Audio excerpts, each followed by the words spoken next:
Hello everyone, welcome to my channel. Today we will study plasmid and its types. Yes students, आज हम plasmids के बारे में study करेंगे और बच्चों को इस प्लाज्मिड्स के बारे में बहुत ही ज़्यादा कन्फ्यूज़न होती है। उनको कन्फ्यूज़ रहते हैं कि प्लाज्मिड क्या है और ये कहाँ प्रेजेंट होता है, इसका क्या रोल है प्लाज्मिड का बैक्टीरियल सेल में। तो हम ट्राई करेंगे कि इसको सॉल्व करें आज। तो यदि ये बैक्टीरियल सेल है, यदि हम इसके बारे में देखें तो ये क्या है, एक बैक्टीरियल सेल है। इसके अंदर आप देख सकते हो एक साइड है क्रोमोसोमल डीएनए जो कि बिगर इन साइज में है, बड़े साइज में है। जो छोटे साइज में वो क्या है, प्लाज्मिड। ये भी क्रोमोसोम है, ये भी क्रोमोसोम है, बट जो ये वाला क्रोमोसोम है जो प्लाज्मिड है ये क्या एक्स्ट्रा क्रोमोसोमल है। ये एक्स्ट्रा क्रोमोसोमल स्मॉल सर्कल और डबल स्टैंडर्ड डीएनए मॉलिक्यूल्स है जो बैक्टीरिया में प्रेजेंट होता है। और यदि हम बात करें ये हर बैक्टीरिया में प्रेजेंट नहीं होता, ये कुछ बैक्टीरिया में प्रेजेंट होता है, कुछ में नहीं प्रेजेंट होता। तो ये वाला जो डीएनए ये तो हर बैक्टीरिया में प्रेजेंट होगा ही होगा, बट जो ये वाला है ये किसी में प्रेजेंट होगा और किसी में नहीं होगा। तो हमारे दिमाग में क्या बात रहनी चाहिए, जो प्लाज्मिड क्या है ये भी एक एक्स्ट्रा डीएनए होता है जो बैक्टीरिया के सेल में प्रेजेंट होता है। क्या होता है प्लाज्मिड?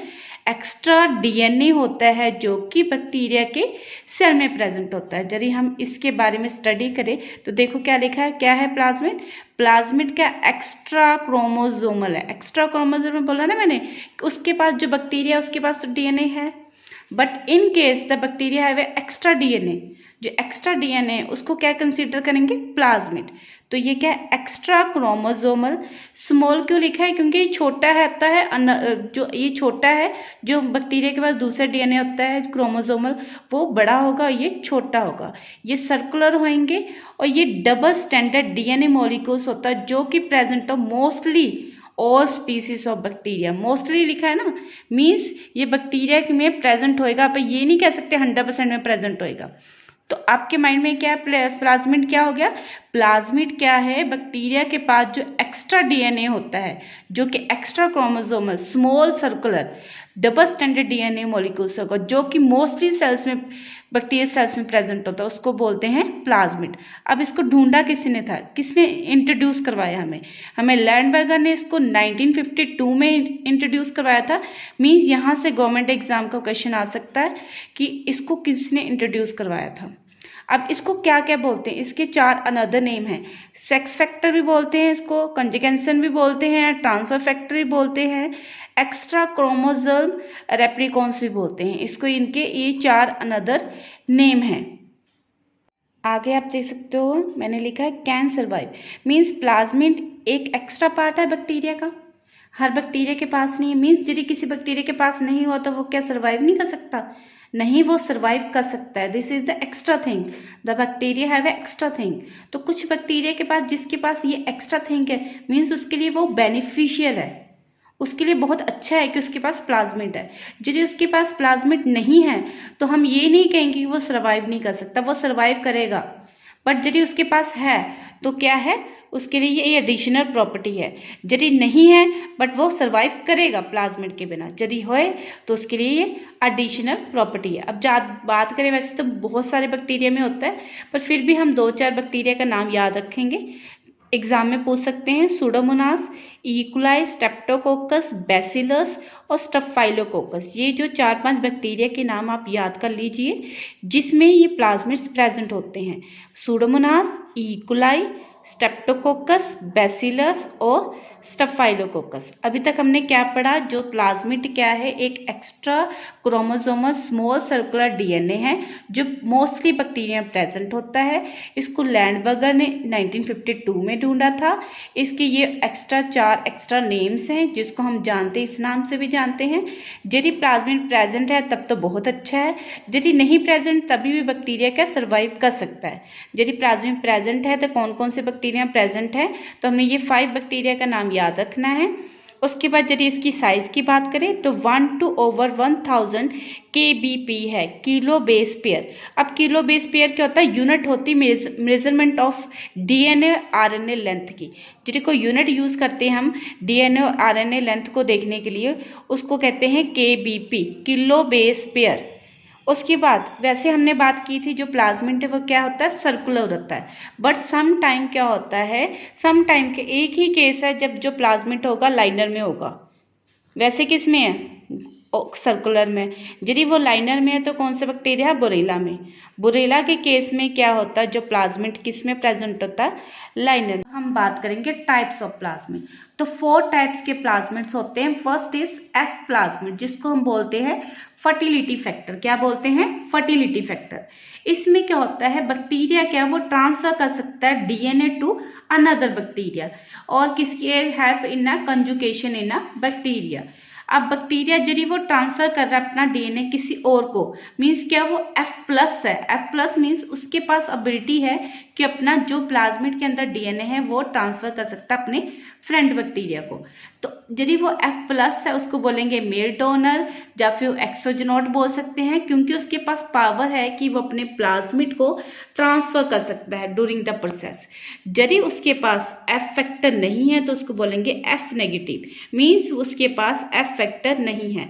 F फैक्टर नहीं है तो वो क्या है, फीमेल है, वो रिसीव कर सकती है। ये डोनर है, ये क्या रिसीवर है।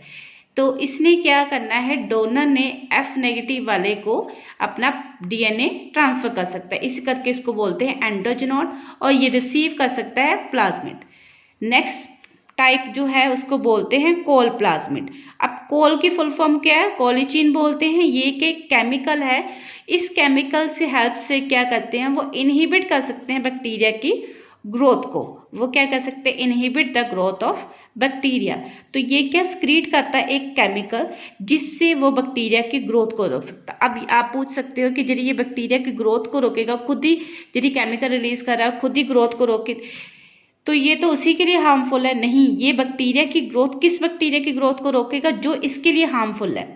यदि सोचो मैंने एक प्लेट लगाई है, उस प्लेट के अंदर मैंने कोई न्यूट्रिएंट अगार की प्लेट लगाई, उसके अंदर 2 बैक्टीरिया हैं और इसके पास प्लाज्मिड है, पहले वाले के पास, ए वाले के पास, बी वाले के पास प्लाज्मिड नहीं है, और जो ये वाला बैक्टीरिया है, ये बैक्टीरिया ये इसके लिए हार्मफुल है प्लाज्मिड वाले बैक्टीरिया के लिए। तो इस केस में ये क्या करेगा, कोलिसिन केमिकल रिलीज करेगा, ताकि जो बी वाला बैक्टीरिया है वो उसको किल इनहिबिट कर सकते, उसकी ग्रोथ को इनहिबिट कर सकते। यदि कोई हार्मफुल बैक्टीरिया उसके सराउंडेड में रहता है, वो चाहता नहीं कि वो ग्रो करे, तो वो क्या करेगा, वो बैक्टीरिया कोलिचिन केमिकल रिलीज करेगा, जिससे वो क्या करेगा, अनदर बैक्टीरिया जो उसके लिए हार्मफुल है उसकी ग्रोथ को रोक सकता। इनहिबिट मैंने रोकना। अब यदि हम तीसरे की बात करें तो इसके पास है R plasmid. R plasmid means resistant. इसके पास पावर है कि वो किसी एंटीबायोटिक को अपने अगेंस्ट वर्क करने से रोक सकता है। Develops the antibiotic resistance in bacteria. यदि उसके पास आर प्लाज्मिड है, मीन्स वो क्या, उसके पास पावर आ गई है कि वो एंटीबायोटिक को अपने अगेंस्ट काम करने से रोक सकता है। क्यों, उसके पास कौन सा फैक्टर है, उसके पास रेसिस्टेंट ट्रांसफर फैक्टर है। अब चौथा जो हमारे पास 4th नंबर में है वो डिग्रेडेटिव प्लाज्मिड है। डिग्रेडेटिव प्लाज्मिड से हमें पता लगेगा कुछ यहाँ पर डिग्रेड हो रहा है। इस प्लाज्मिड में क्या होता है, इसके पास पावर है कि वो डिकम्पोज कर सकता है हाइड्रोकार्बन्स इन पेट्रोलियम और ऑयल स्पिन। यदि जो नदियाँ हैं, सी है, ओशन है, उसके अंदर यदि ऑयल है तो उस ऑयल को अलग करने के लिए जो बैक्टीरिया इन्वॉल्व होते हैं वो कौन से होते हैं, डिग्रेडेटिव प्लाज्मिड्स वाले बैक्टीरिया होते हैं। एग्जाम्पल है सूडोमोनास पुडिडिया, इसको सुपर बग भी कहते हैं। मीन्स इसकी हेल्प से यदि उस ओशन में पानी है तो वो तेल है तो वो तेल क्या इसकी हेल्प से रिमूव हो जाता है, क्योंकि इसके पास पावर है कि उस तेल को वो अलग कर सकते। अब तो हमारे पास 4 तरीके के प्लाज्मिड्स होते हैं। कौन कौन से प्लाज्मिड होते हैं, हमारे पास एफ प्लाज्मिड होता है, हमारे पास कोल प्लाज्मिड होता है, हमारे पास आर प्लाज्मिड है, और डिग्रेडेटिव प्लाज्मिड है हमारे बैक्टीरिया के पास। आप एफ प्लाज्मिड की बात करें तो ये हेल्पफुल है बैक्टीरिया को अपना, किसी को प्लाज्मिड को अपना ट्रांसफर कर सकता है। कोल प्लाज्मिड की बात करें तो वो यदि कोई हार्मफुल बैक्टीरिया है तो उसको इनहिबिट कर सकता है उसकी ग्रोथ को। आर प्लाज्मिड की बात करें तो एंटीबायोटिक्स अगेंस्ट वर्क होने से वो रोक सकता है। डिग्रेडेटिव की बात करें तो ऑयल को सेपरेट और डिग्रेड करने में हेल्प करता है, किसको, hydrocarbons in petroleum. Function of plasmid, function of plasmids की हेल्प से क्या, बैक्टीरिया उसके पास आर प्लाज्मिड है वो एंटीबायोटिक रेजिस्टेंस होने में हेल्प करता है। नेक्स्ट, इसकी हेल्प से क्या डिकम्पोज होता है हाइड्रोकार्बन्स इन पेट्रोलियम, और जो प्लाज्मिड है वो यूज़ होता है मॉनिटर करने के लिए कि जो बैक्टीरिया ट्रांसफ़र कर सकता है अपना डीएनए किसी फॉरेन डीएनए को। इस टाइम जो प्लाज्मिड है वो वर्क करता है एज ए वेक्टर, वो वेक्टर की तरह काम करेगा और अपने डीएनए को किसी और बैक्टीरिया के डीएनए में ट्रांसफ़र कर सकता है। किसी रिसर्च पर्पस में भी इसको यूज़ कर सकते हैं। Thank you to watching my channel. Subscribe and like my channel. If you have any inquiry, you can drop the message in comment box. Thank you.